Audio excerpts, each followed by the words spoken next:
Welcome to the 2022-23 NCAA Men's Basketball Instructional Training video. This is J.D. Collins, the National Coordinator of Men's Basketball Officiating.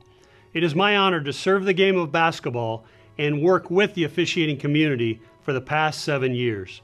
This training video will be presented in 3 segments: new rules and interpretations, directive to reduce physicality, reminders, and points of emphasis. During this instructional video, we will review key plays from this past season, and we will look at how the new rules and/or interpretations will impact how the game is to be officiated this season. We will also review plays in response to the Rules Committee's ongoing directive to reduce physicality to create freedom of movement. I am responsible for the script and the plays selected in this video. Please note, no attempt was made to embarrass any institution, coach, student athlete, or official. All clips are used for the purpose of making officiating better. The goal of this instructional video is to develop a national style of officiating that will result in a consistent enforcement of the rules during the preseason, non-conference, conference, and tournament play. It is all of the stakeholders' desire to have the same play officiated the same way, no matter what conference or geographic region the game is located. I would like to begin by acknowledging and congratulating all officials and coordinators on a job well done last season. Thank you. As we head into the 2022-23 season, it is important for each official to increase your self-evaluation and efforts to improve at your craft. It is also important for each coordinator to get back to the basics of teaching and training. We survived COVID-19, and yet it has had an impact on our officiating as a whole. The Rules Committee met in early May to discuss the rules for the upcoming season. This was a non-rules change year, and the Rules Committee took action on a limited amount of rules that will be described in this instructional video. The basic content of this video was shared with D1, D2, and D3 coaches nationally on August 1st, 2022. There should be no surprises, and most of the coaches will have adjusted well to this year's rule changes by the beginning of the season. Section 1. Eliminate flopping from the game. Although this is a non-rules change year, the Rules Committee took action on the flopping rule. There will no longer be a warning for a player flopping. When a player flops, the officials will stop the game immediately and issue a Class B technical foul. Class B technical fouls are a one-shot technical with the ball being put back in play at the point of interruption. Officials should apply the art of officiating as it relates to the immediacy of the flopping technical foul. Let's look at the definition of flopping. Rule 4-10.1.c.4. Flopping, faking being fouled. Flopping is an unsporting act which occurs when a player, offensive or defensive, attempts to influence an official's judgment by creating an appearance that a foul has been committed when there has been incidental or no contact. Examples of flopping include, but are not limited to, using tactics such as a head bob, an offensive shooter falling to the floor after releasing a try following little or no contact by a defender, or a defender falling to the floor or lurching backward after slight contact by an offensive player. When officiating plays involving potential flopping situations, officials must judge whether the player's physical reaction to the contact with another player is consistent with what would have been expected given the force of the contact. When the reaction is not consistent, the player is most likely exaggerating the nature of the contact in an attempt to gain an advantage, and flopping has occurred. The officiating community has been inconsistent in our enforcement of flopping. The elimination of the flop warning and a better definition of flopping will allow officials to more consistently apply the flopping rules. This season, officials should be looking for these deceptive acts and penalize accordingly. Officials that disregard enforcing the flopping rule will risk their involvement in the NCAA and NIT tournaments. There are 3 types of flops that will be addressed by officials this year. The first is the head bob flop, where a player thrusts his body and head backward to fool the official into calling a foul. Let's look at some plays. Number 32, White, catches the ball on the wing and dribbles into the lane. Number 2, Black, legally defends the play. Number 5, Black, reaches for the ball as number 32, White, throws his head back to fool the officials into calling a foul. Number 32, White, was correctly called for a head bob flop by the center official. This year, there is no warning for flopping. Thus, the flop would be penalized with an immediate Class B technical foul, resulting in a one-shot penalty with the ball returned to the point of interruption. Number 11, Blue, catches the ball on the wing and dribbles toward the top of the key. Number 11, Blue, initiates contact as White number 5 legally defends the play. Number 11, Blue, throws his head back to fool the official into calling a foul. Number 11, Blue, was correctly called for a head bob flop by the trail official. This year, there is no warning for flopping, thus this flop would be penalized with an immediate Class B technical foul, resulting in a one-shot penalty with the ball returned to the point of interruption. Number 2, Blue, catches the ball at the top of the key. Number 2, Blue, initiates contact as number 5, White, legally defends the play. Number 2, Blue, throws his head back to fool the official into calling a foul. This is a head bob flop and needed to be called. This year, there is no warning for flopping. Thus, this flop would be penalized with an immediate Class B technical foul, resulting in a one-shot penalty with the ball returned to the point of interruption. The second type of flop is where an offensive shooter falls to the floor after releasing a try, following little or no contact by a defender in order to fool the official into calling a foul. Most disappointing last season was the amount of perimeter shooters taking a dive or flopping without penalty. The officiating community must be focused on this type of action this season and must penalize appropriately. Let's look at some plays. Number 0, White, prepares to take a jump shot in the paint. Number 1, Blue, defends the play legally. While airborne on the shot, number 0, White, kicks his legs out to draw contact and dives to the floor to fool the official into calling a foul. The trail official correctly calls a flopping warning on number 0, White. This year, there is no warning for flopping. Thus, this flop would be penalized with an immediate Class B technical foul, resulting in a one-shot penalty with the ball returned to the point of interruption. Number 55, White, prepares to take a three-point shot. Number 22, Black, defends the play legally.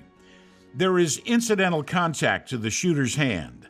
However, number 55, White, dives to the floor to fool the official into calling a foul. The trail official correctly calls a flopping warning on number 55, White. This year, there is no warning for flopping. Thus, the flop would be penalized with an immediate Class B technical foul, resulting in a one-shot penalty with the ball returned to the point of interruption. Number 12, Black, prepares to take a three-point shot. Number 2, white, defends the play legally. Number 12, black, dives to the floor and sits down, trying to fool the official into calling a foul. The trail official correctly calls a flopping warning on number 12, black. This year, there is no warning for flopping, thus this flop would be penalized with an immediate Class B technical foul, resulting in a one-shot penalty with the ball returned to the point of interruption. Number 10, green, prepares to take a three-point shot. Number 22, white, defends the play legally. While airborne on the shot, number 10, green, dives to the floor to fool the official into calling a foul. The trail official correctly calls a flopping warning on number 10, green. This year, there is no warning for flopping, thus this flop would be penalized with an immediate Class B technical foul, resulting in a one-shot penalty with the ball returned to the point of interruption. Not all plays that look like a flop actually are. Number 22, white, prepares to take a three-point shot. Number 13, blue, defends the play. While airborne on the shot, number 13, blue, contacts the shooter's hand and then takes away his landing spot. The trail official correctly calls a defensive foul on this play. This was not a flop. Similar to the last play, number 10, white, prepares to take a three-point shot. Number 10, red, defends the play. While airborne on the shot, number 10, red, contacts the shooter's arm. The trail official correctly calls a defensive foul on this play. This was not a flop. Number 5, white, prepares to take a three-point shot. Number 34, blue, defends the play. While airborne on the shot, number 34, blue, takes away the landing spot of number 5, white. The trail official incorrectly calls a flopping warning on this play. This was not a flop. This was a defensive foul. The third type of flop is the block charge or back down flops. On block charge plays, officials must first determine if the contact was illegal or incidental. If illegal, a foul should be called, but no flop will be called on the play. If the contact is incidental, the official must then decide if a flop occurred on the play.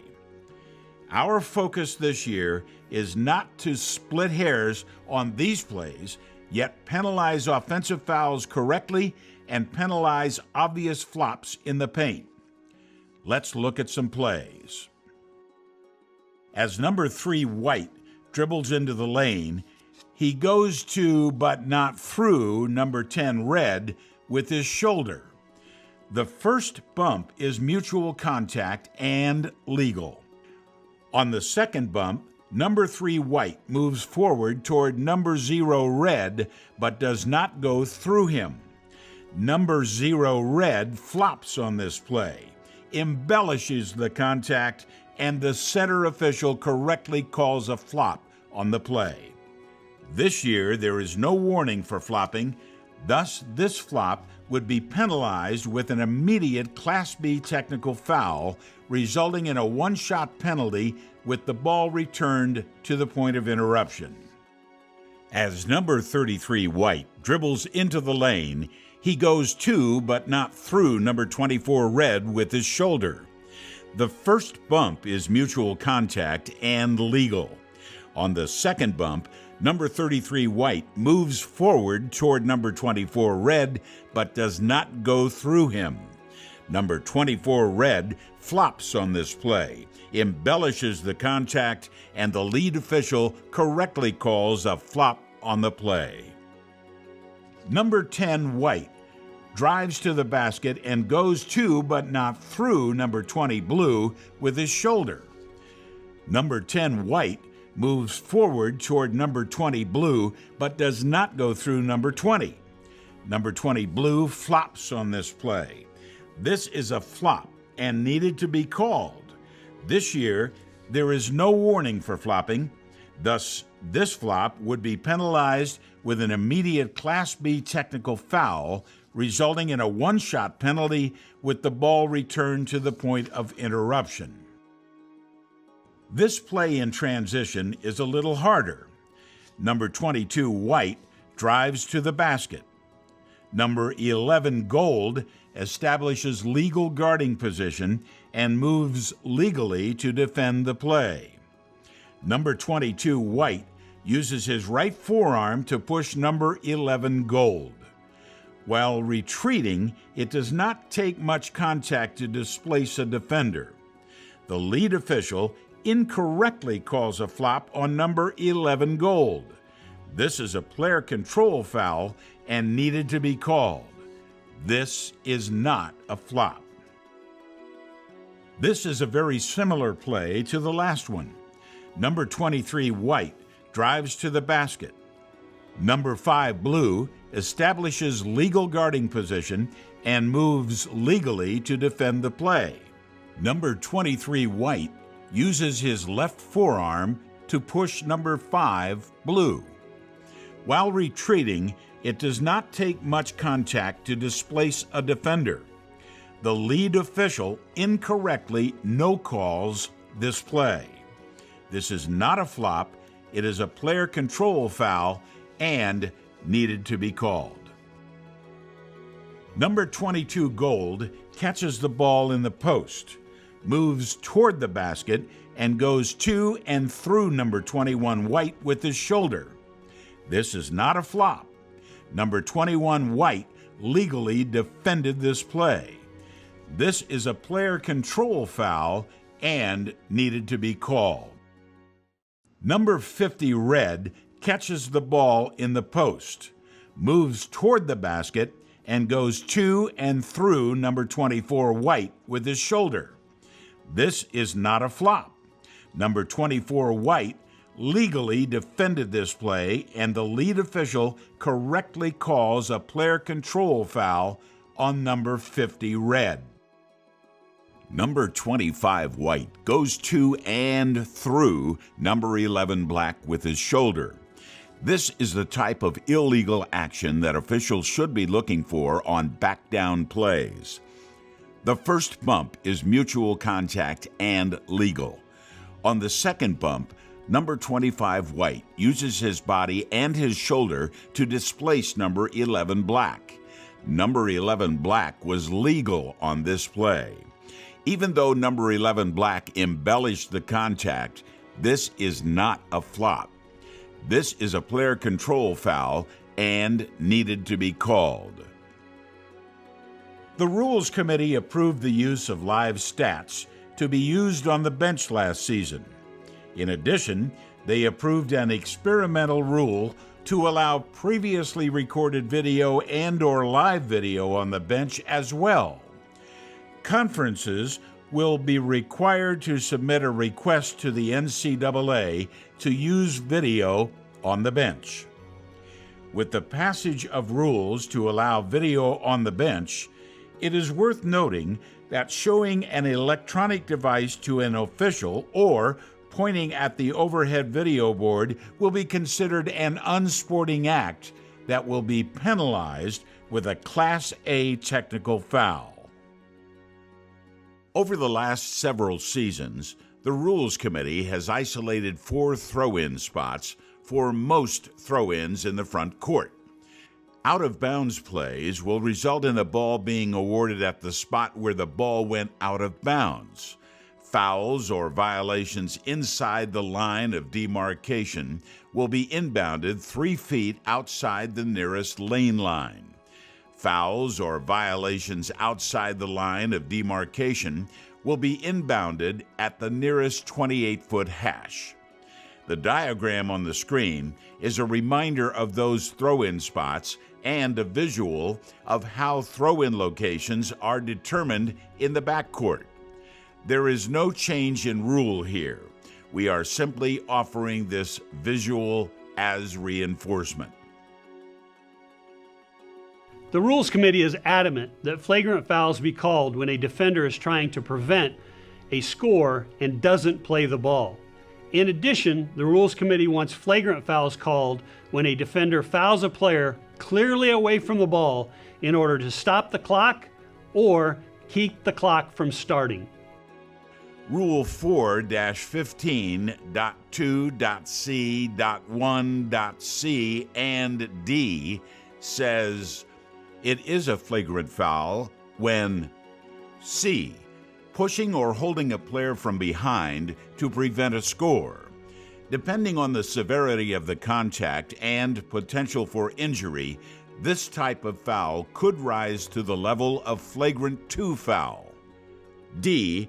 Fouling a player clearly away from the ball who is not directly involved with the play, specifically designed to stop or keep the clock from starting. Let's look at some plays. Number 55, White, steals the ball in transition. Number 24, Blue, pushes and holds number 55, White, from behind in an attempt to stop a fast break. Number 24, Blue, did not foul Smart by playing the ball. The center official correctly assesses a flagrant 1 foul on number 24, Blue. Number 3, Blue, is driving to the basket in transition. Number 23, White, defends the play. Number 23, White, uses his left hand to grab number 3, Blue's jersey and then uses his right hand to hold number 3, Blue. Number 23, White, did not foul Smart by playing the ball. The lead official correctly calls a flagrant 1 foul on number 23, White. Number 10, White, deflects the ball, steals it, and takes off in transition to score. Number 13, Blue, grabs the jersey of number 10, White, to keep him from scoring. Number 13, Blue, did not foul Smart by playing the ball.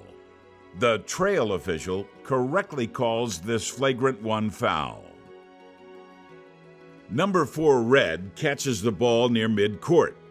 Number 0, White, defends the play, grabs number 4, Red, from behind, and causes him to go to the floor. Number 0, White, did not foul Smart by playing the ball. Both the trail and center officials correctly call a flagrant 1 foul on number 0, White. Interestingly, there were actually 2 flagrant 1 fouls on this play. At the beginning of this play, number 4, White, pushes number 25, Red, after he releases the initial pass. Number 4, White, does not foul Smart by playing the ball. This is also a flagrant 1 foul and needed to be called. Many times during our games, a coach will request a monitor review late in the game to obtain additional time with his team. Due to immense pressure to decrease the number of stoppages at the end of our games, officials are instructed to penalizing these coaches when the review is not reversed. For reference, see Rule 5-14 for the penalty protocol. There is a new trend starting in our game. Many times a guard will drive into the lane, pivot many times, and then kick out to a 3-point shooter. This is a reminder that offensive players are only allowed 3 seconds in the lane. Let's look at the rule. Rule 9-9.3 says the 3-second count is suspended when a player who, having been in the 3-second lane for less than 3 seconds, dribbles or moves in immediately to try for a field goal. The player shall not pass the ball instead of trying for goal. In this case, it is a violation when a player exceeds 3 seconds in the lane and there is no try for goal. Let's look at some plays. Number 3 White dribbles into the lane, pivots, and then passes the ball to his teammate for a three-point attempt.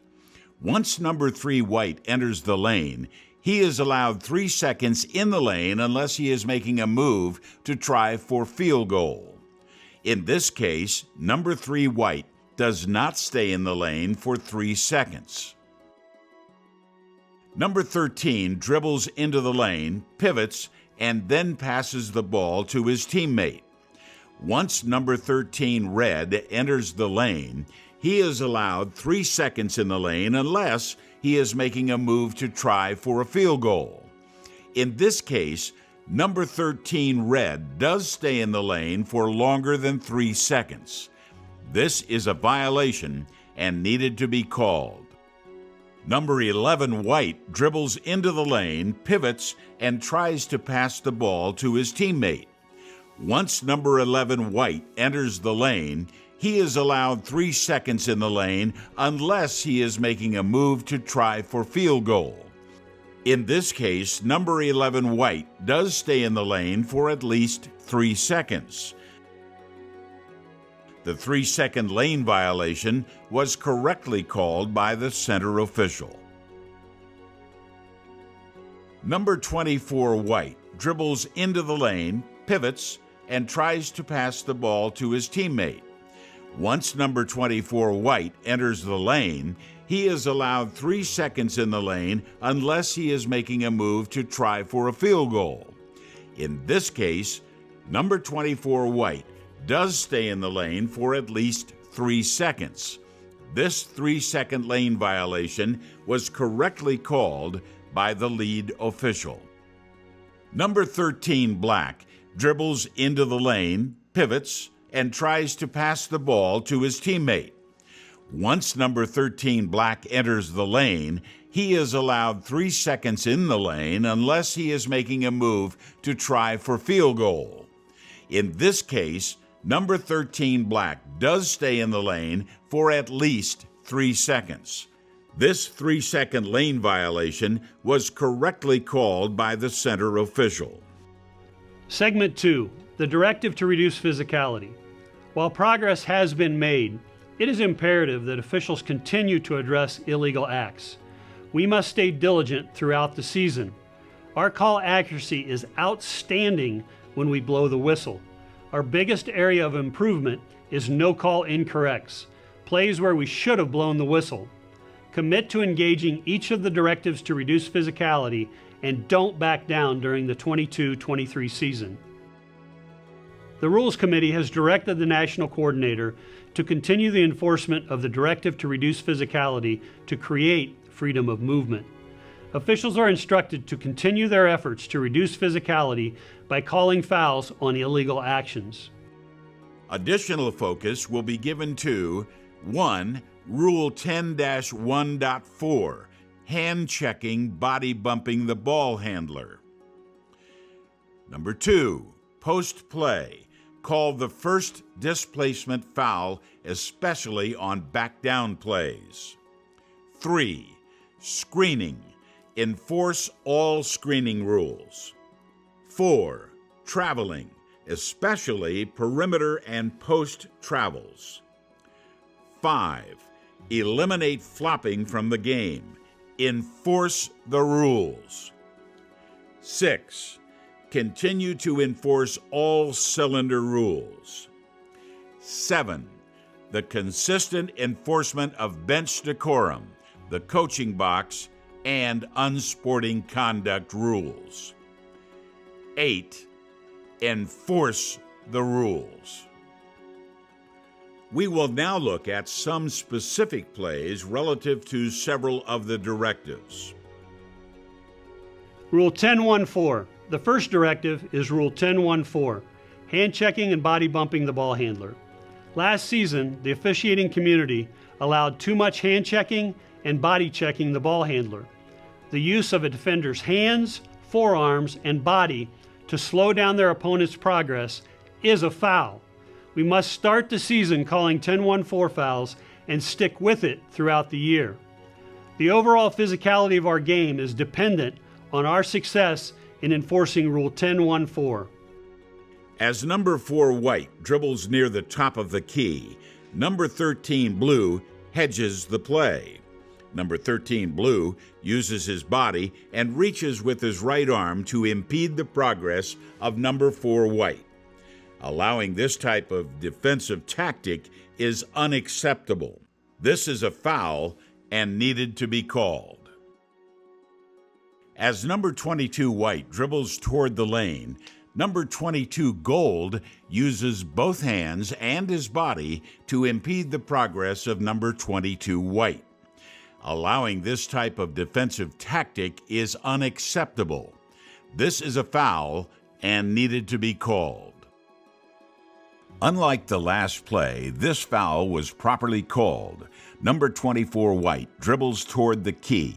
Number 2 black uses his left forearm and his body to impede the progress of number 24 white. The center official correctly calls a 10-1-4 foul on number 2 black. As number 0 white begins his dribble, number 23 red uses both hands and his body to impede the progress of number 0 white. Allowing this type of defensive tactic is unacceptable. This is a foul and needed to be called. Unlike the last play, this foul was properly called. Number 2 gold catches the ball and begins a drive into the lane. Number 20 white uses his right forearm to chuck and impede number 2 gold's progress. The trail official correctly calls a 10-1-4 foul on number 20 white. As number 30 red dribbles into the key, number 13 white uses his left hand and then his left armbar to impede the progress of number 30 red. Allowing this type of defensive tactic is unacceptable. This is a foul and needed to be called. As number 0 red crosses half court and begins to drive the ball, number 24 white uses his left arm and his body to chuck and impede number 0 red. The center official correctly calls a 10-1-4 foul on number 24 white. Some plays look like defensive fouls and yet are not. As number 2 green dribbles across half court, number 21 white establishes and maintains legal guarding position. Number 2 green uses his right arm to push off number 21 white. Subsequently, number 2 green uses his right arm a second time to push off number 21 white. Number 21 white legally defended this play and did not commit any 10-1-4 fouls. This is not a no call. This is a player control foul and needed to be called. The second directive is post play. Call the first displacement foul, especially on backdown plays. Last season, the officiating community allowed too much physicality in the post. We must start the season calling displacement fouls in the post and stick with it throughout the year. The overall physicality of our game is dependent on our success in enforcing fouls on post physicality. Offensive players cannot use a straight arm to ward off their opponent. Offensive players are allowed to post up with elbows bent. Defensive players cannot lay on an offensive player or swim stroke their arms. Officials should look for the first displacement in the post and penalize accordingly. Let's look at some plays. Number 35 white posts up on number 23 blue. Number 35 white illegally uses his right straight arm to push number 23 blue and back him up. The lead official correctly calls an offensive foul on number 35 white. Number 5 black posts up on number 1 white. Number 5 black illegally uses his right straight arm to ward off number 1 white and back him up. The lead official correctly calls an offensive foul on number 5 black. Number 11 black posts up on number 5 white. Number 11 black illegally uses his left straight arm to ward off number 5 white and back him up. This type of post physicality is unacceptable. This is a foul and needed to be called. Number 33, White, posts up in the paint and calls for the ball. Number 2, Blue, defends the play. Number 2, Blue, bodies up, lays on, and pushes number 33, White, with his right forearm. This type of physicality is not good for the game. The lead official correctly calls a defensive post foul on number 2, Blue. Number 3, White, passes the ball out front from the baseline and then posts up and calls for the ball. Number 2, Blue, defends the play by laying on and swim stroking the right arm of number 3, White. This type of defense in the post is unacceptable. This is a defensive foul and needed to be called. Number 21, White, moves low in the post and attempts to post up. Number 33, Blue, defends the play by backing into number 21, White, hooking him with his right arm and subsequently laying on him while holding him. This type of post physicality is a foul and needed to be called. Eventually, number 33, Blue, undercuts number 21, White, on the rebound and is called for a foul. As you will see on the video, allowing this type of physicality only leads to more physicality after the whistle. The physicality in the post that we allow will determine how physical the game will be overall. Call the first foul in the post. From the same game, 10 minutes later, the physicality continues. Number 21, White, moves low in the post and attempts to post up. Number 12, Blue, defends the play by backing into number 21, White, and backing him under the basket. The lead official correctly calls a defensive post foul on number 12, Blue. The back-down play is becoming prevalent in our game. Officials are instructed to call the first displacement, especially when the offense uses a lowered shoulder. Let's look at some plays. We will now turn our attention to back-down plays. Number 13, Blue, catches the ball in the post, turns perpendicular to the defender, number 25, White, and begins his back down. When an offensive player lowers his shoulder to displace a defender, it will be called a player control foul more often than not. The trail official correctly calls a post-player control foul on number 13, Blue. Number 21, White, catches the ball in the post, turns perpendicular to the defender, number 33, Red, and begins his back down. When an offensive player lowers his shoulder to displace a defender, it will be called a player control foul. The lead official correctly calls a post-player control foul on number 21, White. Number 24, White, catches the ball in the post, turns perpendicular to the defender, number 23, Blue, and begins his back down.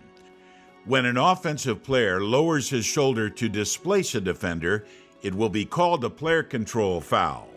The lead official correctly calls a post-player control foul on number 24, White. Number 12, Red, catches the ball in the post, turns perpendicular to the defender, number 25, White, and begins his back down. When an offensive player lowers his shoulder to displace a defender, it will be called a player control foul. The lead official correctly calls a post-player control foul on number 12, Red. Number 13, White, catches the ball in the post, turns perpendicular to the defender, number 0, Green, and begins his back down. The first bump is met with mutual resistance. The second bump by number 13, White, is with a lowered shoulder. When an offensive player lowers his shoulder to displace a defender, it will be called a player control foul. The lead official correctly calls a post-player control foul on number 13 White. The third directive is screening. Enforce all screening rules. In addition to moving screens, wide screens, handoff screens, and blind back screens, officials should focus on the defender's actions during screening plays. Defenders are being taught to fight through or wedge themselves between the screener and the cutting offensive player. Unreasonable rough attempts to fight through or over screens will be a focus of officials this season. By rule, no player shall use arms, hands, hips, or shoulders to force through a screen or to hold or push the screener. Let's look at some plays. This is an example of a moving screen that impacts the defender. In fact, number 15 White sets 2 illegal screens on this play. Number 15 White attempts to set a screen on number 20 Red. Number 15 White gets stationary but does not give number 20 Red a step to stop or change direction. Subsequently, number 15 White sets a moving screen on number 12 Red and trips him. The lead official correctly calls an illegal screen on number 15 White. Officials should focus on moving screens this year. This is a variation of a moving screen. During transition, number 23 Green moves into number 55 Gold and sets a moving screen to clear space for his teammate. The lead official correctly calls an illegal moving screen on number 23 Green. As number 5 Blue receives a handoff, number 23 Blue sets an illegal moving screen on number 5 Gray. Number 23 Blue never gets stationary and does not give a moving opponent, number 5 Gray, a step to stop or change direction. The trail official correctly calls an illegal moving screen on number 23 Blue. This is an example of a moving wide screen that impacts the defender. Number 23 White dribbles to near the top of the key.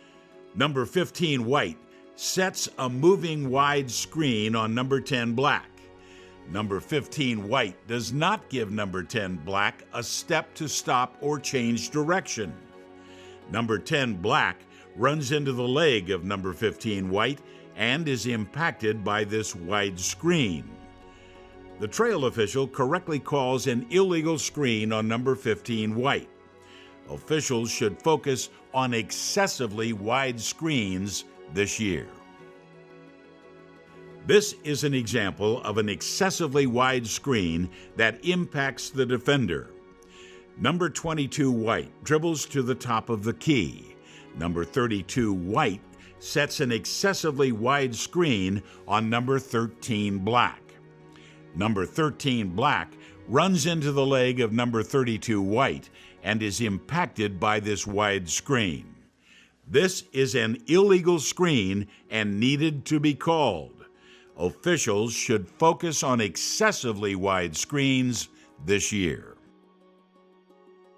Number 32 Blue picks up his dribble at the top of the key and then hands the ball off to his teammate, number 1 Blue. Subsequently, number 32 Blue pivots into the path of number 24 White. This screen is moving and did not give number 24 White a step to stop or change direction.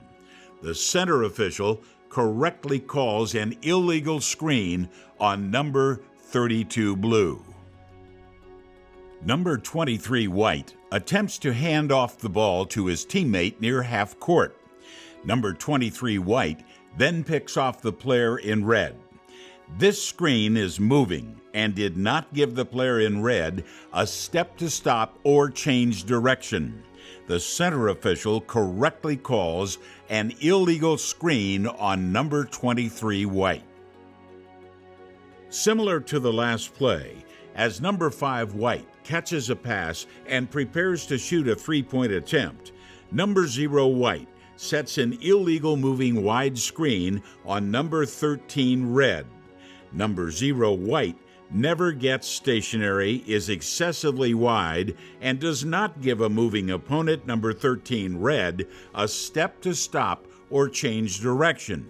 This is an illegal screen that needed to be called. This is an example of an illegal moving blind back screen. Number 4 red attempts to set a blind back screen on number 14 white. Number 4 red never gets stationary and doesn't give number 14 white a step to stop or change direction. The center official correctly calls an illegal screen on number 4 red. Officials should focus on illegal blind back screens this year. This is an example of an illegal wide-moving blind back screen. Number 3 red attempts to set a blind back screen on number 5 white. Number 3 red never gets stationary, doesn't give number 5 white a step to stop or change direction, and sets an excessively wide screen. This is an illegal screen and should have been called. Officials should focus on illegal blind back screens this year. Number 12 black sets a screen for his teammate. As number 0 black tries to move around the screen, number 4 white attempts to wedge himself between the screener and the cutter by forcing his arms between them. This type of defensive effort to get over the screen is illegal. The officials incorrectly no-called this part of the play. As the play finishes, number 4 white chucks number 0 black, and the center official correctly calls a defensive foul on number 4 white. Officials should focus on this type of defensive action this year. Number 55 gray dribbles to the wing and then attempts to hand the ball off to his teammate, number 0 gray. This screening action is legal. Number 20 blue attempts to wedge himself between the screener and the cutter and then blows up the screen. The center official correctly calls a defensive foul on this play. Officials should focus on this type of defensive action this year.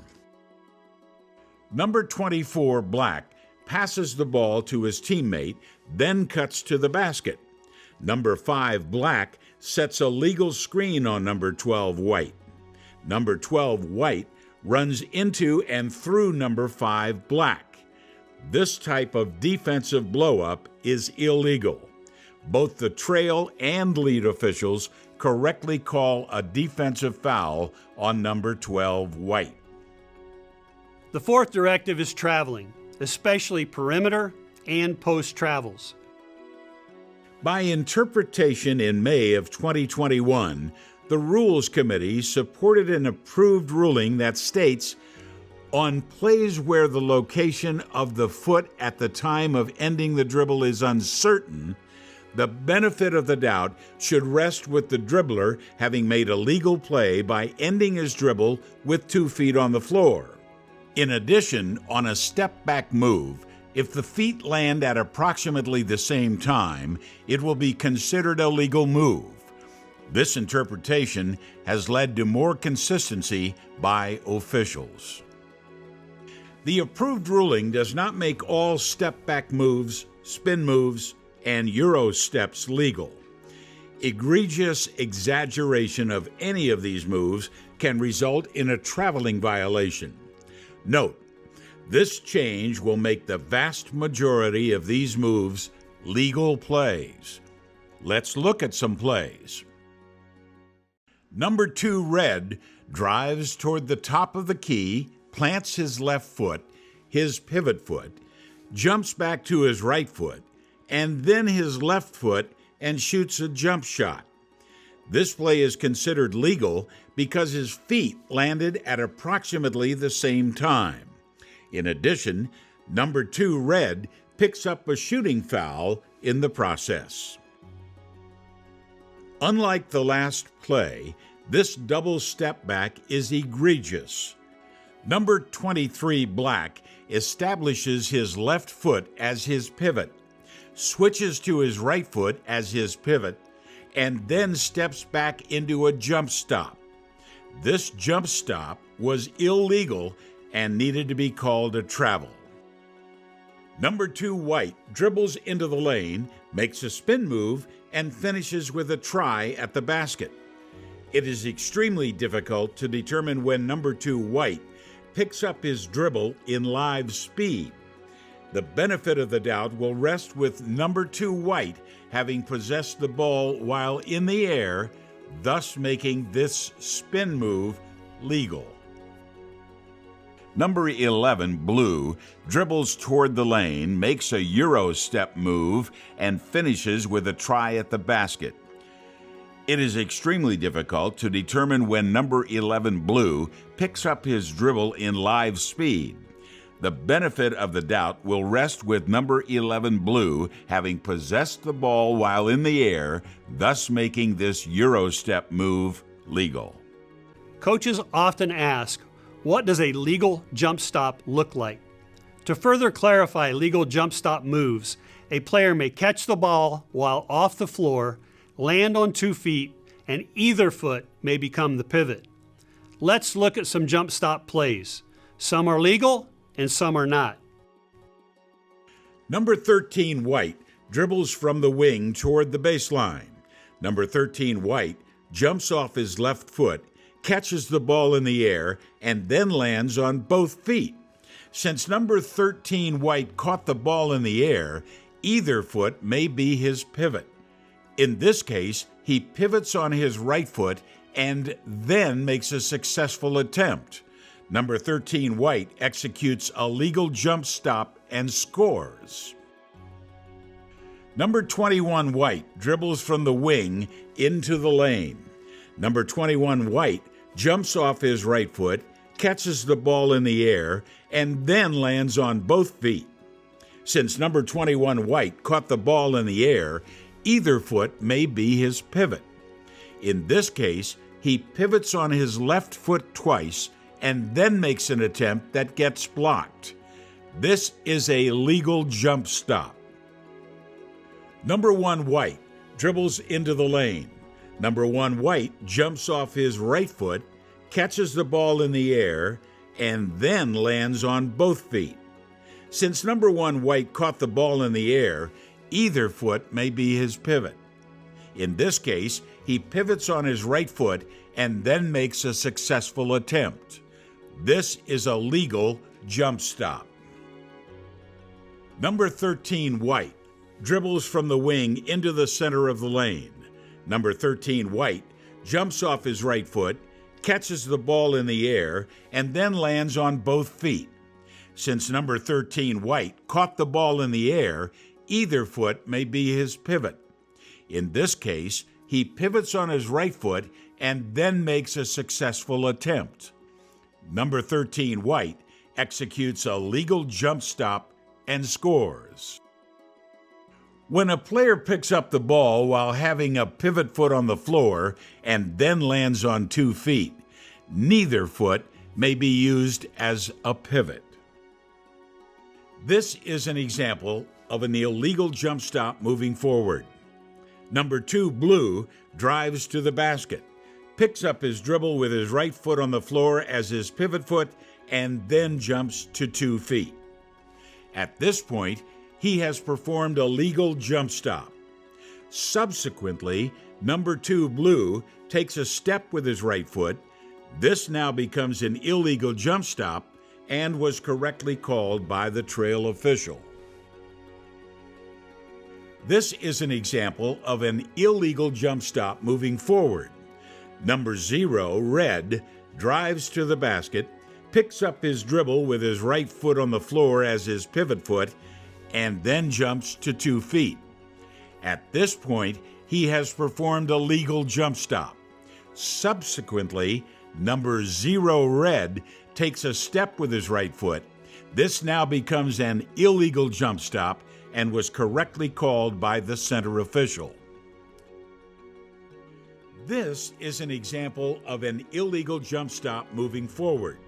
Number 44 white drives to the basket, picks up his dribble with his right foot on the floor as his pivot foot, and then jumps to 2 feet. At this point, he has performed a legal jump stop. Subsequently, number 44 white takes a step with his right foot. This now becomes an illegal jump stop and was correctly called by the lead official. The Rules Committee liberalized the traveling rule regarding the step back, Euro step, and spin moves, making most of those plays legal. This does not exonerate officials from calling basic traveling violations on the perimeter and in the post. In fact, we must get better at finding the pivot foot on the catch and the beginning of the dribble. The liberalization of those 3 plays has exposed how inconsistent we are on basic traveling plays. When we allow traveling plays to go uncalled, the offense gains a significant advantage. Let's look at some plays. Number 2 blue catches a pass on the wing and establishes his right foot as his pivot. Number 2 blue then drags his pivot foot and lifts it before he releases the ball on a dribble. The trail official correctly calls a traveling violation on number 2 blue. From the same game, number 15 white catches a pass on the wing and establishes his right foot as his pivot. Number 15 white then lifts his pivot before he releases the ball on a dribble. Allowing this type of movement gives a significant advantage to the offensive player. This is a travel and needed to be called. White number 4 catches the ball with his left foot on the floor as his pivot foot. He then steps with his right foot and then again with his left foot. Allowing a shooter to square up to shoot in this illegal manner creates a significant advantage for the shooter. This is a travel and needed to be called. Number 0 white catches the ball in the post and establishes his right foot as his pivot. Number 0 white then takes a step with his left foot followed by his right foot. The lead official correctly calls a traveling violation on number 0 white for lifting his pivot foot and placing it back on the floor. Number 34 white catches the ball in the post and then dribbles the ball into the lane. Number 34 white picks up the ball with his right foot as his pivot. He then steps with his left foot and then again with his right foot before shooting. This is a travel and needed to be called. It is extremely important that officials identify the pivot foot each and every time a player catches the ball or picks up the ball. Once you identify the pivot foot, move your eyes up to officiate potential contact. Traveling on the perimeter and in the post is one area that we can improve on the most. Do your part to bring consistency to the game. The 6th directive is to continue the enforcement of all cylinder rules. The Rules Committee would like the officiating community to reinforce all rules related to cylinder plays. In short, it is time for the defense to back off and allow the offensive player to make a normal basketball play. Let's look at the rules. Rule 4-39.1.c. The space that a player may legally occupy is defined by an imaginary cylinder surrounding the player, which extends from the floor to as far above the player as he can jump or extend his arms and body. The diameter of the cylinder shall not extend beyond the hands, arms on the front, arms bent at the elbow, the buttocks on the back, and legs on the side. Rule 4-39.1.I. The defender may not belly up or use the lower part of the body or arms to cause contact outside his vertical plane or inside the opponent's vertical plane. Rule 4-39.1.K. The offensive player must be allowed enough space to make a normal basketball play. The defense may not invade the vertical space of the offense and make illegal contact when the offensive player is attempting a normal basketball play. A normal basketball play in this context includes shooting, passing, dribbling, or pivoting. Number 5 blue has the ball in the corner. Number 10 white defends the play. As number 2 white begins to trap number 5 blue, number 10 white closes the gap, violates the vertical cylinder of number 5 blue, and straddles his left leg. The center official correctly calls a defensive cylinder foul on number 10 white. Number 44 white has the ball in the corner. Number 5 red defends the play. As number 3 red begins to trap number 44 white, both defenders close the gap and violate the vertical cylinder of number 44 white. The trail official correctly calls a defensive cylinder foul on number 5 red. As number 5 white dribbles across half court, he picks up his dribble. Number 1 red defends the play aggressively, closes the gap, and straddles the left leg of number 5 red. This is an egregious violation of the cylinder rule. This is a foul and needed to be called. Number 42 blue catches the ball at the top of the key. Number 23 white defends the play, closes the gap, straddles the leg of number 42 blue, and then reaches into the vertical cylinder of number 42 blue. As number 42 blue pivots, raises the ball above his head with his arms, more vertical than horizontal, and attempts to make a normal basketball play. The center official correctly calls a defensive cylinder on number 23 white. Well done.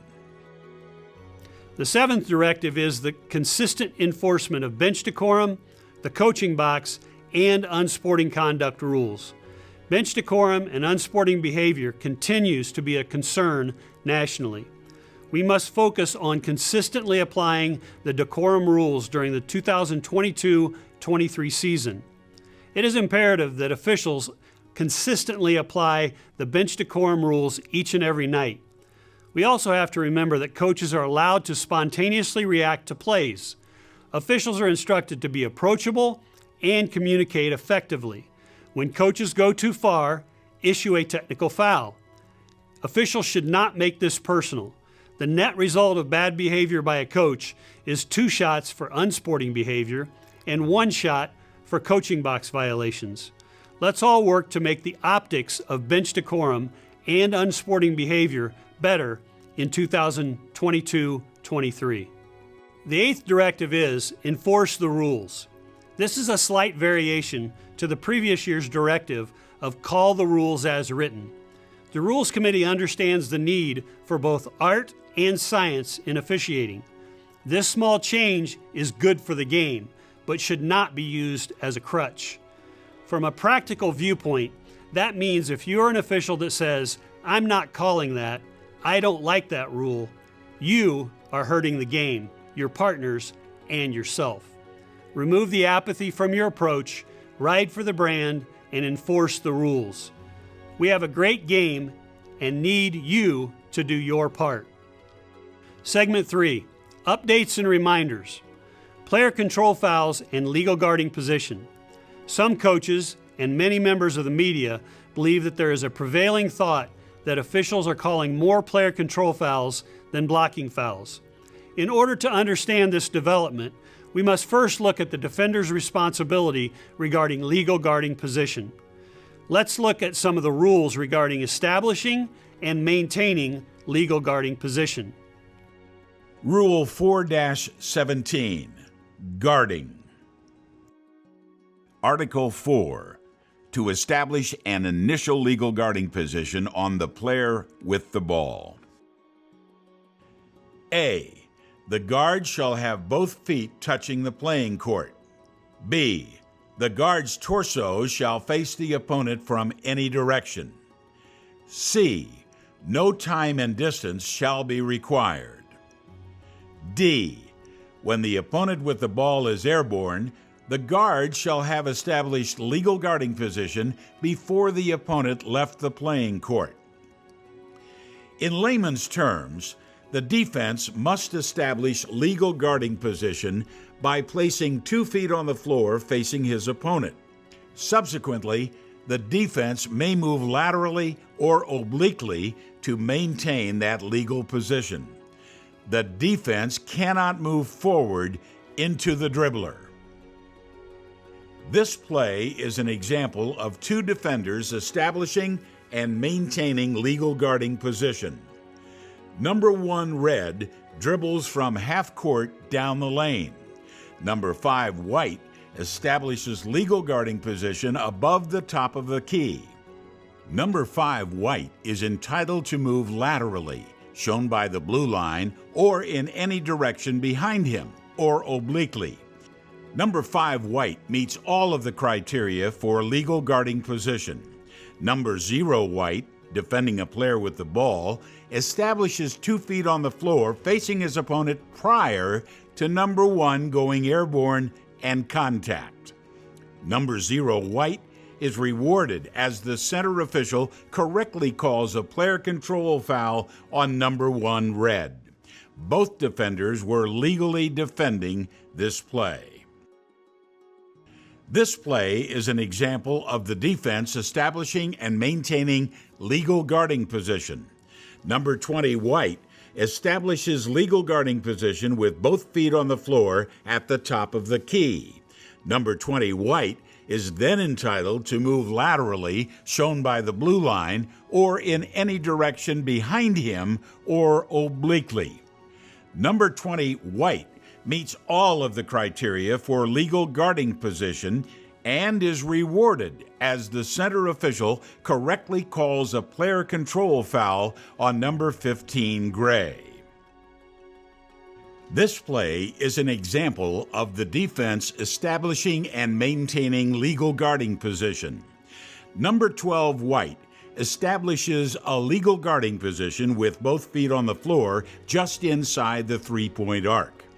Number 12 white is then entitled to move laterally, shown by the blue line, or in any direction behind him or obliquely.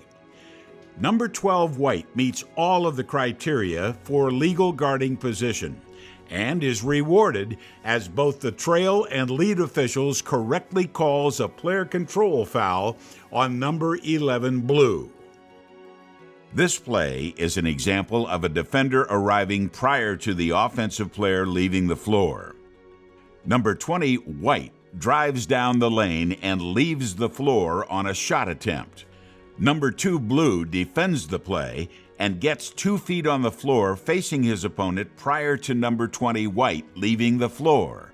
The center official incorrectly calls a blocking foul on the play. Later in the same game, the same official gets this one correct. Number 4 blue drives down the lane and leaves the floor on a shot attempt. Number 5 white defends the play and gets 2 feet on the floor facing his opponent prior to number 4 blue leaving the floor. The center official correctly calls a player control foul on the play. When a big steps out and hedges a screen, all of the requirements for establishing legal guarding position are in play. Let's look at a few plays. Number 5 blue passes the ball to number 55 blue and cuts to the wing. Number 4 blue sets a screen on number 14 white. Number 0 white jumps out to hedge number 55 blue and slow him down. This hedge play by number 0 white is illegal. Number 0 white never establishes legal guarding position, 2 feet on the floor facing his opponent, is moving and moves forward into number 55 blue. This is a defensive foul and needed to be called. Number 55 blue dribbles near the top of the key as his teammate prepares to set a screen. Number 5 white establishes legal guarding position, both feet on the floor facing his opponent, and then moves laterally, legally, to hedge the dribbler. The trail official incorrectly calls a blocking foul on number 5 white. In a variation to the previous plays, number 0 blue dribbles to his left around a screen. Number 25 white hedges the screen to slow down number 0 blue. While number 25 never establishes legal guarding position, there is no contact on this play, thus a foul cannot be called. A tenet of the directive to reduce physicality is that cutters must be allowed freedom of movement. Officials have done a good job of allowing cutters to move freely. The rules book states in order to maintain legal guarding position on a player without the ball, the guard shall give the opponent enough time and distance to avoid contact. Let's look at some plays. Number 35 white attempts to cut down the lane line as number 12 blue defends the play. Number 12 blue uses both hands to hold and chuck number 35 white to impede his progress. In addition, number 22 blue chucks number 35 white with both hands. The trail official correctly calls a defensive foul on number 12 blue. Number 22 red passes the ball to his teammate, then attempts to cut across the floor. Number 0 white uses both hands and his body to hold or impede number 22 red's progress. The trail official correctly calls a freedom of movement foul on number 0 white. Cutters must have freedom of movement. Number 3 blue runs from the wing to the top of the key and then begins cutting to the basket. Number 12 white uses both hands and his body to chuck number 3 blue. The chuck puts number 3 blue to the floor. The trail official correctly calls a freedom of movement foul on number 12 white. Cutters must have freedom of movement. Number 20 white runs through the key area and then begins to cut down the lane line. Number 13 red illegally chucks number 20 white as he cuts. This is a freedom of movement foul and needed to be called. Cutters must have freedom of movement. Number 3 blue begins to cut across the lane near the baseline. Number 0 white uses both hands to hold and impede the progress of number 3 blue. Both the lead and center officials call a freedom of movement foul on number 0 white. Cutters must have freedom of movement. Officials are instructed to protect perimeter shooters from the beginning of the try through returning to the floor. Defensive players are not allowed to contact the shooter during an attempt.